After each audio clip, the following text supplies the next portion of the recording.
nagaan waaqayyoo hunduma keessaniif haa baay'atu. Waaqayyoo hunduma keenya nagaatti nu eegee ganama kana akkaataa kanatti fuula isaatti waan walitti nu qabeef maqaan waaqayyoo bara baraan ololaa jiru. Jireenya waaqayyo nuuf kennetti gammaduutu nuuf ta'a. Ganama kana waaqayyotu nuuf kenne, warri waaqayyotu nuuf kenne ganama kana jettan akka keessa walitti rukutuudhaan waaqayyoon galateeffadhaa. Ulfinni isaa kan waaqayyooti. Galanni waaqayyoodhaaf haa ta'u. Ol kaanee dhaabannee dubbii sagalee waaqayyoo guyyaadhaaf nuuf kenne fanneetu waaqayyo akka inni nutti dubbatuuf immoo waaqayyoon kadhannaa. Kutaan har'aaf nuuf kenname Luqaas boqonnaa 13 lakkoofsa 1 kaasee isa jirudha.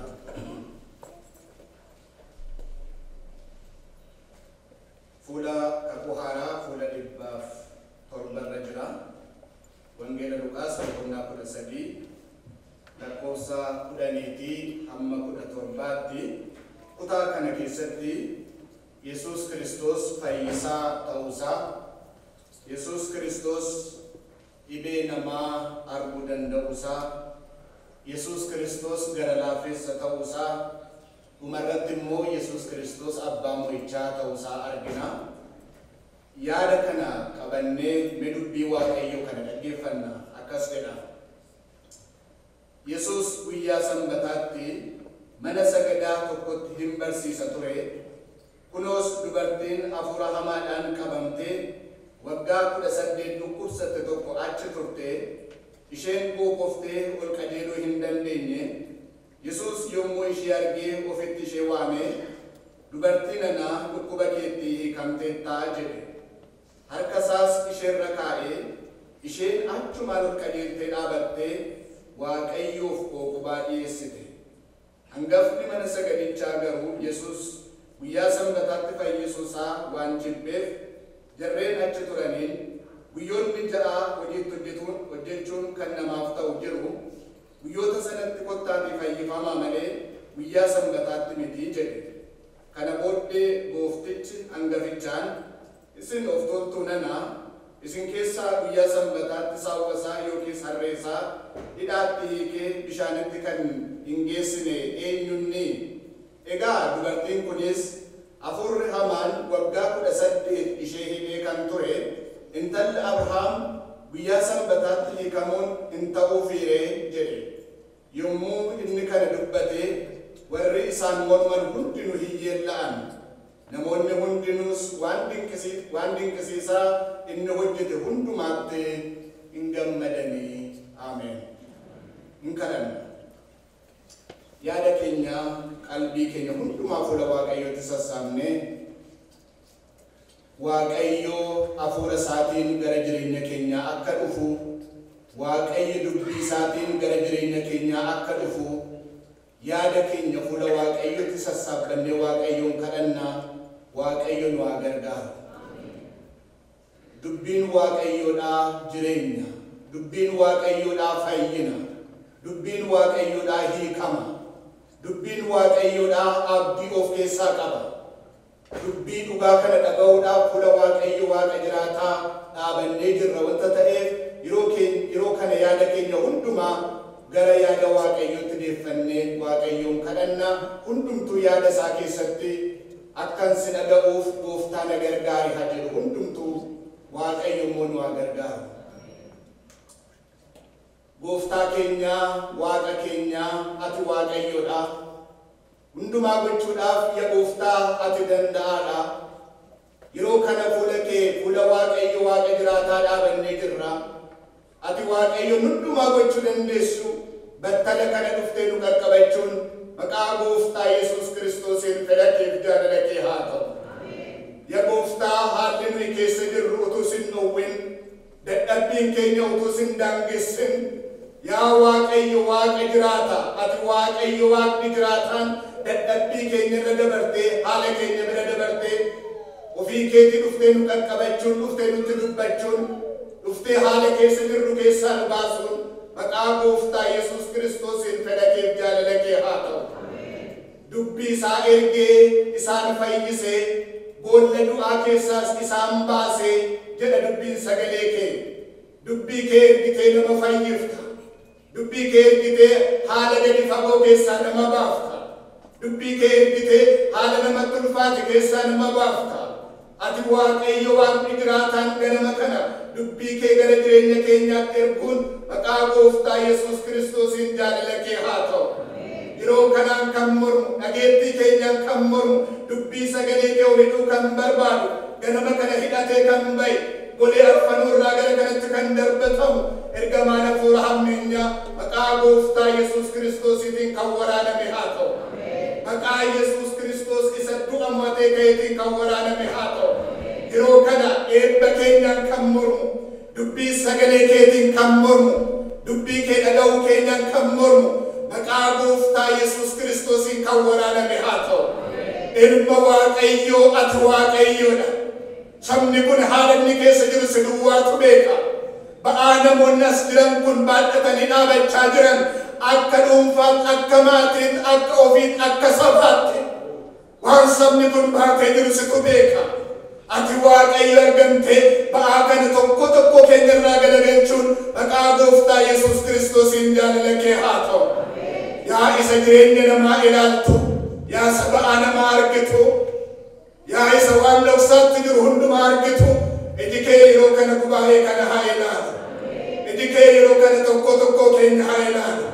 Yaa Gooftaa ati beekta eenyutti manna jedhanii ba'aa isaanii baadhatanii kan deeman, waa'een borii koo maal ta'inna kan jedhan, iji kee Waaqarraa haa ilaalu. Gooftaa si kadhanna. Dubbiin sagalee kee dhorkaa tokko malee gara keenya haa dhufu. Inni guyyaa gaafasii hojjete. Inni guyyaa gaafasii dubartii quuqoo sana qajeelche dubbiin kee har'as maqaa Gooftaa Yesuusiin gubaa'ee kana gidduutti haa hojjetu. Yeroon kana booddee jiru yeroo hiikamaa haa ta'u. Yeroon kana booddee jiru yeroo hojjechuudhaa haa ta'u. Yaa hafuura Waaqayyo ati duwwaan sosocho'i. Yaa hafuura Waaqayyo ati duwwaan saba kana qaqqabadhu. Yaa hafuura Waaqayyo ati hojii kee hojjedhu. Inni cabsitee karaa baaftu ati Waaqayyo jireenya saba kanaa dura darbuun jaalala kee haa ta'u. Kan nu dhowwu hin jiraatin. Dubbii kee dhaga'uudhaaf kan nu dhowwu hin jiraatin. Dubbachuuf kan nu dhowwu hin jiraatin. Ati Waaqayyo nu gargaaruun jaalala kee haa ta'u. Yeroo keenya kana booddee jiru hundumaa irratti ati duwwaan ulfaadhu. Maqaa Gooftaa Yesuusiin ameen.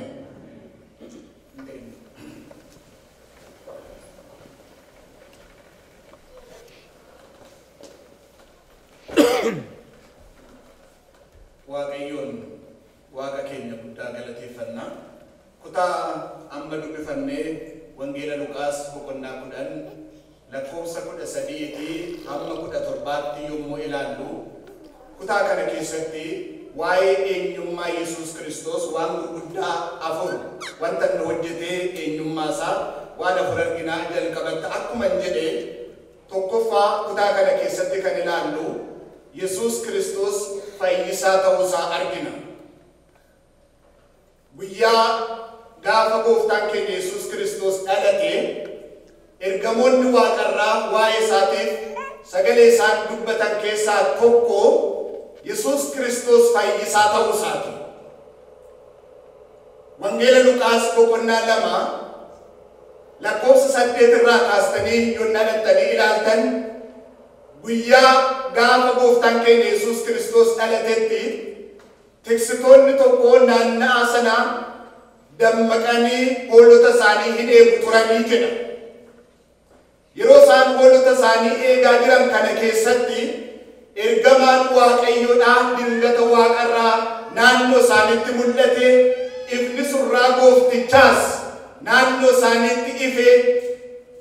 Tiksitoonni sunis guddaa sodaatanii jedha. Isa booddee ergamaan Waaqarraa isaan biratti argame kun, hin sodaatinaa, har'a ani misiraachoo guddaan isiniif qaba. Misiraachoon kun immoo nama hundumaatiif kan ta'udha. Har'a mandaraa Daawititti fayyisaan isiniif dhalateera kan jedhudha. Galanni Waaqayyoof haa ta'u. Misiraachoon kun nama hundumaatiif kan ta'udha. Har'a misiraachoon qaba. Misiraachoon kun immoo nama hundumaatiif kan ta'udha. Misiraachoon guyyaa gaafasii har'a nuufis kan ta'udha. warra baabattanii jirtan, warra dhibee keessa jirtan, warra yaaddoo garaa garaa keessa jirtan, misraachoon guyyaa gaafasii saba hundumaatiif kan ta'udha. Misraachoon kun immoo har'a mandaraa Daawititti fayyisaan dhalateera. Innis Yesuus Kiristoos goofticha jedha. Galanni Waaqayyoof haa ta'u. Fayyisaa ta'uun gooftaa keenya Yesuus Kiristoos utuu inni dhalatiin fuulduras afaan raajotaatiin guyyaa inni dhalatetti afaan ergamoota waaqarraatiin fayyisaa ta'uunsaa dubbatame. Isa kana egaa wangeela Luqaas boqonnaa 10 lakkoofsa 13 kaafnee guyyaa har'aa kan arginu. Inni afaan raajotaatiin waa'ee gooftaatiif dubbatame. Fayyisaa ta'uunsaa, gargaaraa ta'uunsaa, hiikaa ta'uunsaa, jireenya ta'uunsaa, warra hidhaman kan hidhaadhaa baasu ta'uunsaa, warra gad-jedhan kan ol qabu ta'uunsaa afaan raajotaatiin kan dubbatame. Har'a wangeela Luqaas boqonnaa 13 lakkoofsa 10 hamma 17 kan dubbifanne keessatti ilaalla. Gara seenaa sanaatti yommuu deebinu guyyaa sanbataatti jedha dubbiin Waaqayyoodha. Gooftaan mana sagadaa tokko keessatti hin barsiisa ture. Yeroo inni barsiisu kanatti dubartiin waggaa 18 dhukkubfattee waggaa 18 boqoftee gadi jettee jiraatte tokkotu walitti qabama sana gidduu ture. Dubartiin kun waggaa 18 dhukkubfattee jira dubbiin Waaqayyoodha. Haala dhukkuba kanaa yennaa ilaalle dhukkubni kun dhukkuba bara lakkaateedha. Waggaa 18 jedhee kaa dubbiin Waaqayyoo. Macaafni qulqulluun immoo abdiin yeroo dafara turtu garaa namaa gaddisiistii jedha. Dubartiin kun waggaa 18 dubartii gad jettee jiraatteedha. Dhukkuba bara lakkaateedha jechuudha dhukkubni kun.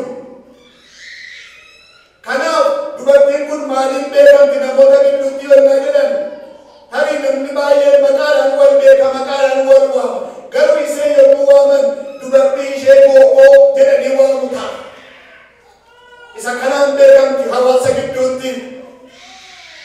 Waggaa 18 dhibee bara lakkaate kana galagalchuudhaaf Yesuus Kiristoos garuu har'a ka'eera. Gubaa'ee kana gidduu yeroo Yesuus Kiristoos barsiisu dubartiin kun hin teessi turte. Iji Waaqayyoodhaa lafa isheen teessee jirtutti ishee ilaale. Akkaataan taa'umsa yeroo sanaadhaa akkaataa seera mana sagadaa sanaa keessatti warri dhiirotaa gara fuulduraatiin taa'u, warri dubartootaa gara booddeetiin taa'u. Kun akkaataadhuma seera mana sagadaa warra Yihuudootaa yeroo sana tureetti. Dubartiin kun kana hundumaa keessaa iyyuu dubartootaa wajjin gara booddee taa'u ishee dabartee dubartiin kun nama gadi jettee teessuudha. Nama keessaa kan hin mul'anne gara booddee kan jirtu garuu iji Waaqayyoo hin ilaala. Gooftaa Yesuus utuma barsiisaa jiru dubartii kana argee jedha dubbiin Waaqayyoodha. Yommuu ishee argee dubartii kana gara kootti achi as kottuu jedhee ishee waame. Tarii yeroo sana maaliif akka inni ishee waamu, maal akka iseetti dubbatu, maal akka iseedhaan godhu homaa tokko wanti isheen beektu hin jiru ture. Garuu gooftaa Yesuus Kiristoos gara kootti achi as kottu jedhee ishee waame. Isheenis akkuma amala ishee okkodhaa gadi jechaa lafa laalaa gara gooftaa Yesuus Kiristoos achaan dhufte. Inni akkuma afaan raajotaatiin dubbatame, akkuma afaan ergamootaatiin dubbatame, Yesuus Kiristoos fayyisaadha wanta ta'eef yeroo dubartiin kun gara gooftaatti achaan dhuftu dubartiin kana dhibee keetti hiikamteetta jedhe. Galanni Waaqayyoof haa ta'u. Inni dubbatu maleessaa rakkinni keenya bara lakkaa'uunsaa fuula Waaqayyoo tomaa miti. Inni ilaalu maleessaa dhibeen keenya bara lakkaa'uunsaa fuula Waaqayyoo tomaa miti. Garuu Waaqayyo haa dubbatu. Garuu Waaqayyo haa ilaalu. Haala nuyi keessa jirru Waaqayyo haa ilaalu. Akkaataa nuyi itti baanee gallu ba'aa mana keenya, ba'aa hawaasa keenya, ba'aa saba keenya Waaqayyo haa ilaalu maleessaa Waaqayyo salphaadha. Isee bara dheeraa boosiseera. Isee bara dheeraa gadi qabeera.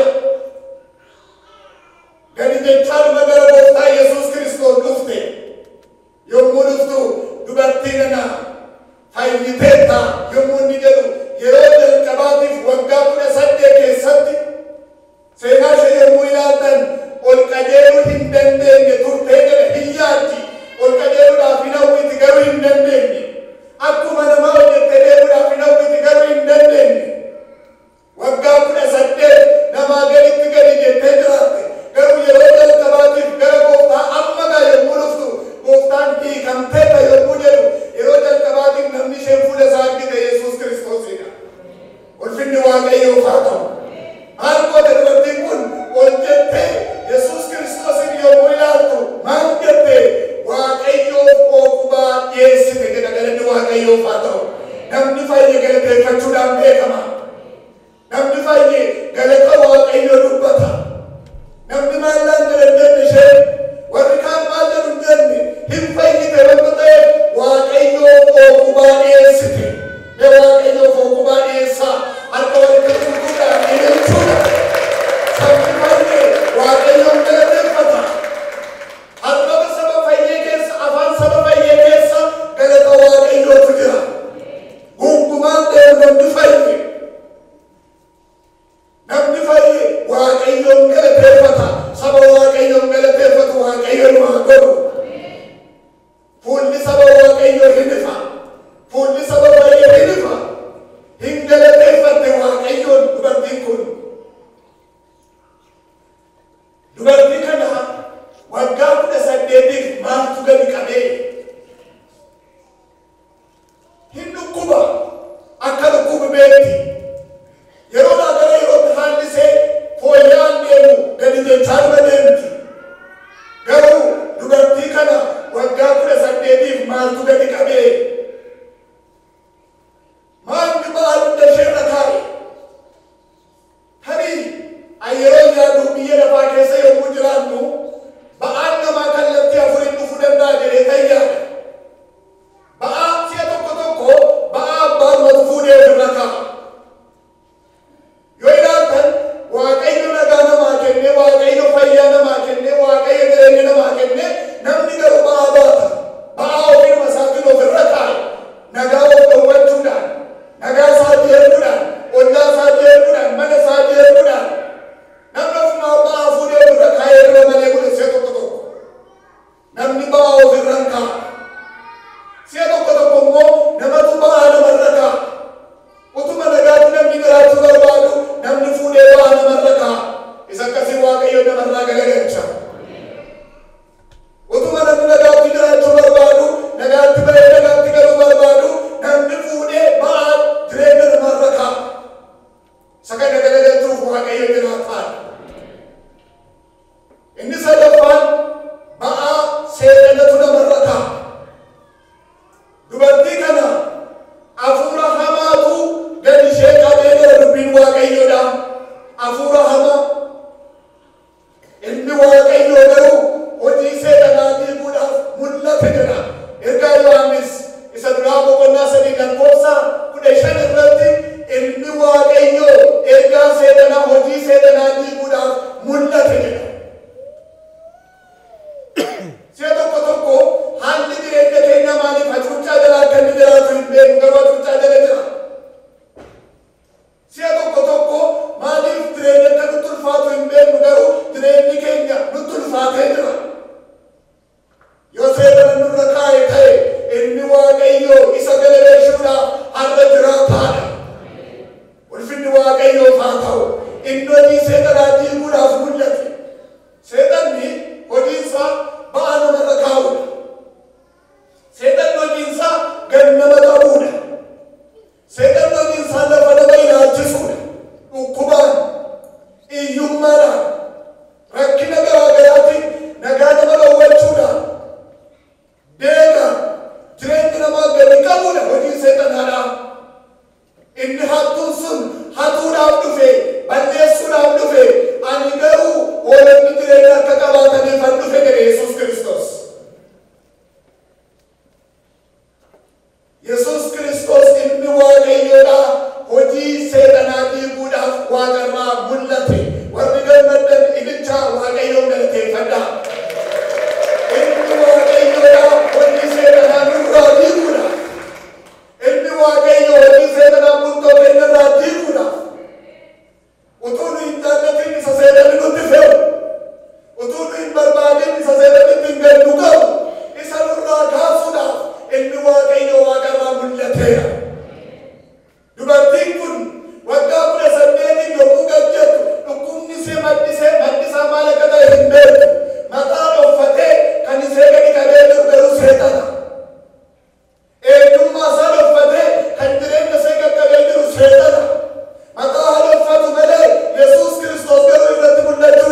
intala ko dubartiin na hiikamteetta jedhe yeroodhuma sana ol kaatee Yesuus Kiristoosin ilaaltee isa galateeffatte jedha dubbiin Waaqayyoodha. Ba'aas kan itti fide Seexana. Hojiin Seexanaa gannama qabuudha. Hojiin Seexanaa lafa nama ilaalchisuudha. Hojiin ilma Waaqayyoo garuu waan nama qabuudha. Galanni Waaqayyoof haa ta'u. Yesuus yommuu ishee argee jedha dubbiin Waaqayyoo utuma barsiisaa jiru Yesuus yommuu ishee argee jedha. Ani Yesuus yommuu ishee arge, Yesuus hin arge, Yesuus hin ilaale inni jedhu kun waggoota muraasa asitti jireenya koo keessatti hiika gara biraa tokko qaba. Hin arga Yesuus. Yesuus yommuu ishee arge haala isheen keessa jirtu yommuu arge nama kana hundumaa keessa haala isheen keessa jirtu garuu Yesuus hin arge. Arguu duwwaa miti Yesuus hin dhimmameefi. Geggeessitoonni mana sagadaa waa'ee ishee dhimma qaban ta'uu danda'a. Luboonni bara sanaa waa'ee ishee dhimma qaban ta'uu danda'a. Yesuus Kiristoos garuu yommuu ishee argee jedha iji Waaqayyoon waa ilaala. Yoo iji Waaqayyoon nu ilaale jireenyi keenya hiika qaba saba Waaqayyoo. Harka qabee kan nama ceesisu Waaqayyoodha. Harka qabee kan nama dabarsu Waaqayyoodha. Lafan keenya jedhanii yaanneen kan nama ga'u Waaqayyoodha. Iji Waaqayyoon waa ilaala. Iji Waaqayyoo isin haa ilaala. Akka maatiitti iji Waaqayyoo isin haa ilaala. Akka naannootti iji Waaqayyoo isin haa ilaala. Akka sabaatti iji Waaqayyoon waa ilaala. Hin arge. Hin arga Yesuus Kiristoos. Waa'ee arguusaa kana yommuu yaadu si'a tokko yeroo baay'ee dubbachuu isaanitti tola. Namoonni qabeenya isaaniirraa buusii hin kennu turan. Garuu dubartiin tokko yeroo namoonni dubartii qabeenyaa guddaa qaban qabeenyaa isaaniirraa isa kaan hambifatanii yommuu kennan dubartiin tokko garuu qarshii xinnoo fiddee qodaa buusii keessa keesse. Yesuus Kiristoos ilaaleetu waa'ee dubartii kanaa akkas jedhe. Warri kaan qabeenyaa isaanii isa baay'ee irraa kan hafe kennan garuu dubartiin kun bultoodhuma ishee kennite jedhe. Galanni Waaqayyoof haa ta'u. Bultoo namaa ilaala Yesuus. Yaadduu kana beektuu kana ishee tokko anaaf namni na arguus hin jiru jenna. Ankoo rakkina koo namni na beekus hin jiru jenna. Garuu Waaqa irra taa'ee inni ilaala. Garuu hiika kennu inni danda'u Yesuus Kiristoos Waaqa irra jira. Inni ilaaluun isaa hin saba Waaqayyoo. Inni gaafa dhufu namni yommuu ilaale hin tuute nama bira darba. Inni yommuu ilaale garuu hiika fidee dhufa. Hin ilaalan booda hin arga. Inni Waaqayyoodha. Yesuus yommuu ishee arge gara ofii isaatiitti ishee waame. Kadhannaa keenya keessatti Waaqayyoon na ilaali jechuun salphaa miti. Waaqayyoon nama ilaali saba Waaqayyoo haala gadi fagoo keessa nama baase kattaa jabaa sana nama dhaaba Waaqayyo. Haala nama boosisu keessa nama baase afaan nama gammachuudhaaf ililleedhaan guuta Waaqayyo. Jireenya keessan keessatti tarii dhugaa ba'aa yoonnaa jettan argitaniittu. Tarii utuu Waaqayyo jiraadhaa isiniin hin jenne har'ayyuu jiraachuu kan hin dandeenye baay'een jirtu. Namni baay'ee dhugaa ba'uudhaaf carraan hin kennamne malee tokko namootarraa yommuu dhageenyu.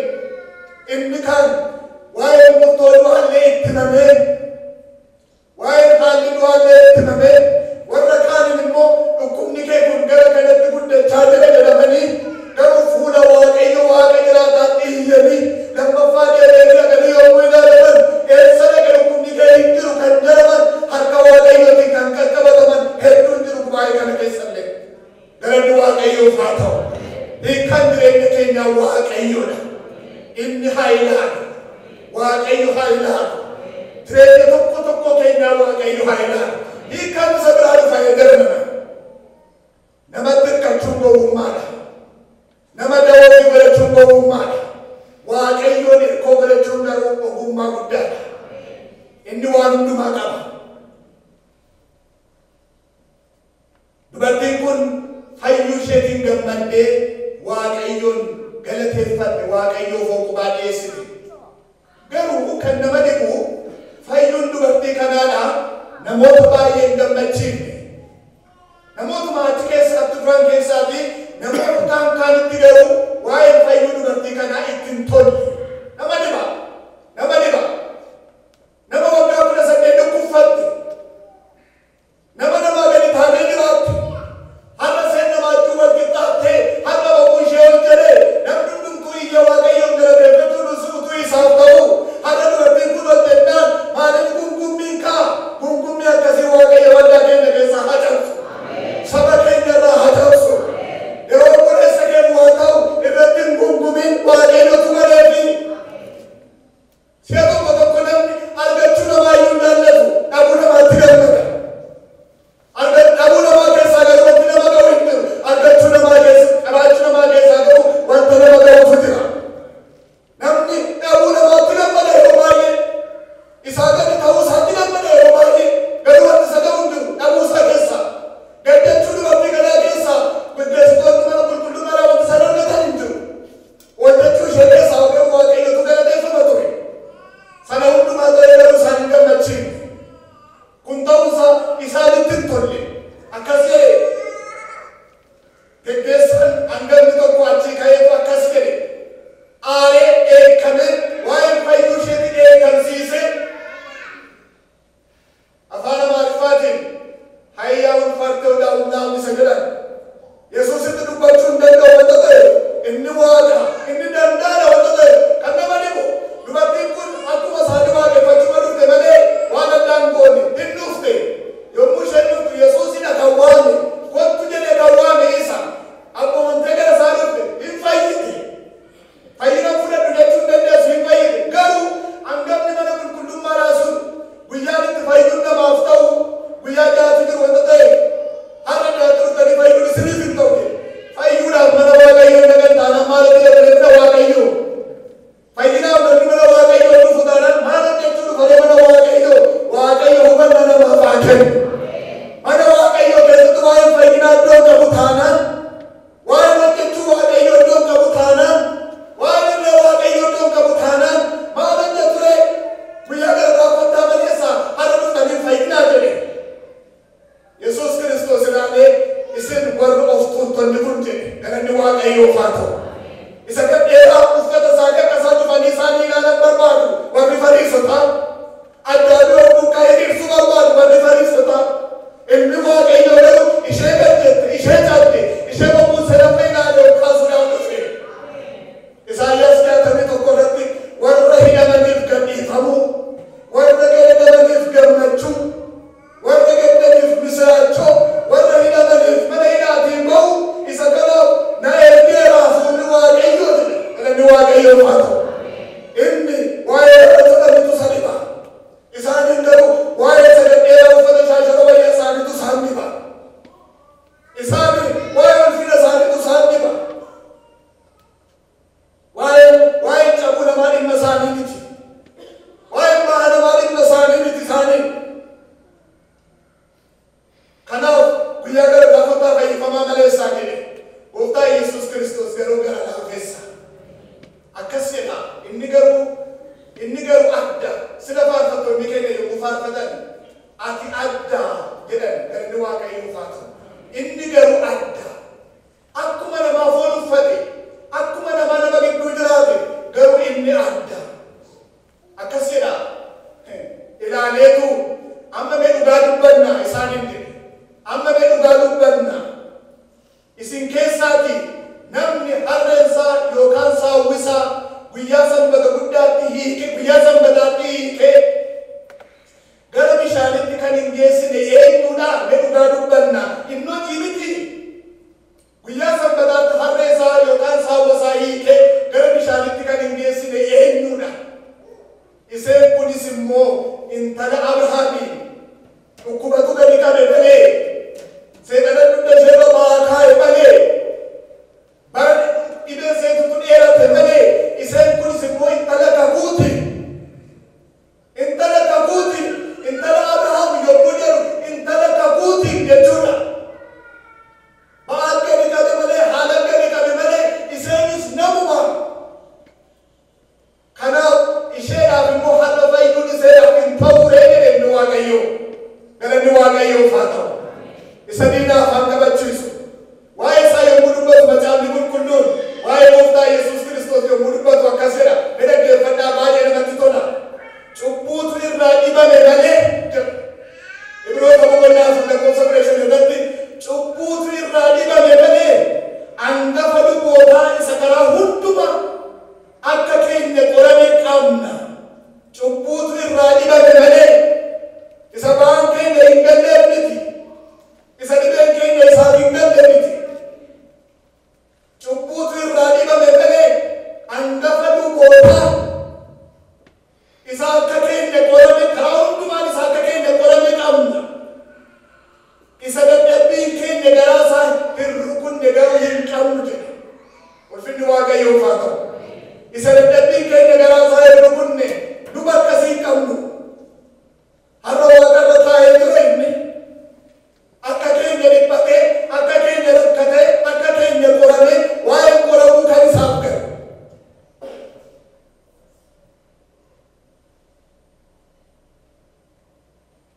Luba guddaa, luba dhibeen namaa isaaf galu, luba ba'aan namaa isaaf galu, luba guddaa kana qabna. Galanni waaqayyoof haa ta'u. Cubbuutu irraa dhibame malee hangafa lubootaa isa akka keenya qorame. Fagoo miti Yesuus. Haala keenya irraa fagoo miti Yesuus. Haala jireenya keenya irraa fagoo miti Yesuus. Ba'aan namaa isaaf gala. Akkaataan jireenya namaa isaaf gala. Wanti namni baatee deemu isaaf gala. Kanaaf dabarsee ilaale gooftaan dubartii gajjattee jiraattu. Dubartii gajjattee adeemu. Kanaaf dabarsee ilaale gooftaan isaaf gala. Akkaataan namni itti jiraatu isaaf gala. Walii keenyaaf akkaataan namni itti jiraatu nuun galu. Si'a tokko yooduma namni gadda mataa isaatiif jedhee nagaa nama gaafachuu gaanfatee darbellee hin qoortii kun jenna nuuf nuun galu. Yoo namni tokko ba'aan mataa isaa itti ulfaatee yaadni isaa dhiphatee jiraatellee of gadii kun jenna. Yoo namni nagaa nama gaafachuu danda'e nuuf nuun galu. Yesuusiif garuu hin gala. Akki namni itti jiraatu Yesuusiif hin gala. Namni ba'aa walirra barbaada. Namni huba walirra barbaada. Yesuus Kiristoos garuu karaatti nama fayyisu barbaada. Hin arga isaaf hin gala. Akkaataan jireenya namaa gooftaa kanaaf hin gala. Galanni waaqayyoof haa ta'u. Akkin itti jiraatu isaaf hin gala. Akkisin itti jiraatan isaaf hin gala. Ba'aan mana keessanii isaaf hin gala. Inni cubbuutu irraa dhibame malee hangafa lubootaa isa akka keenya qoramee, isa akka keenya dhiphatee arge. Waa'ee dhiphinaa kan isaaf galu.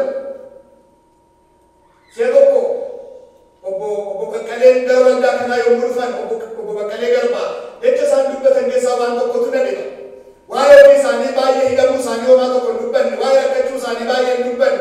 Garuu jecha isaan jedhanii deeman keessaa anillee baay'ee dandara jira, garuu namoonni baay'een mana hidhaa keessa jiru jedhan.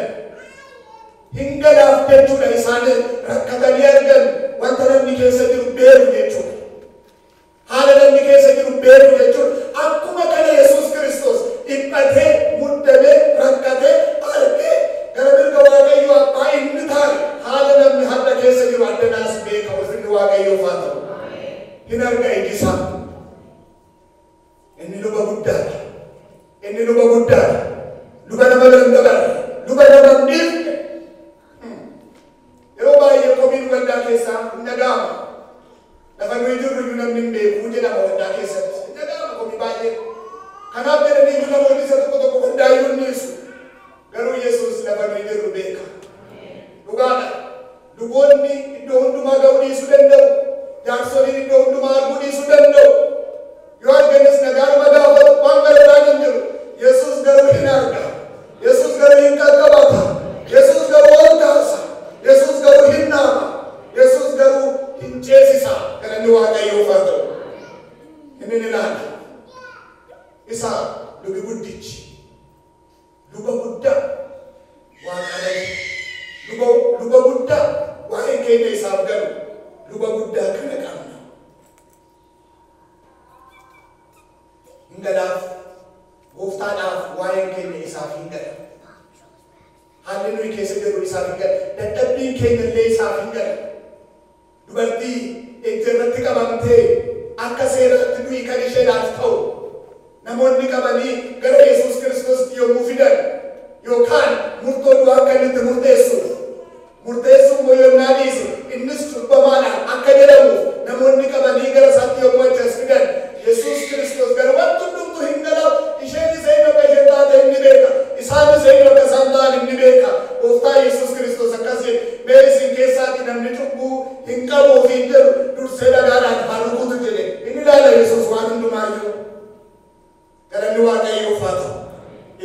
hin gala. Gooftaa ba'aan keenya isaaf galu kana fuuldura jira. Gooftaa kana waaqessina. Ol kaanee dhaabanneetu Waaqayyoon kana galateeffachaa Waaqayyoon kadhanna. Hin kadhanna ol kaanee dhaabanne.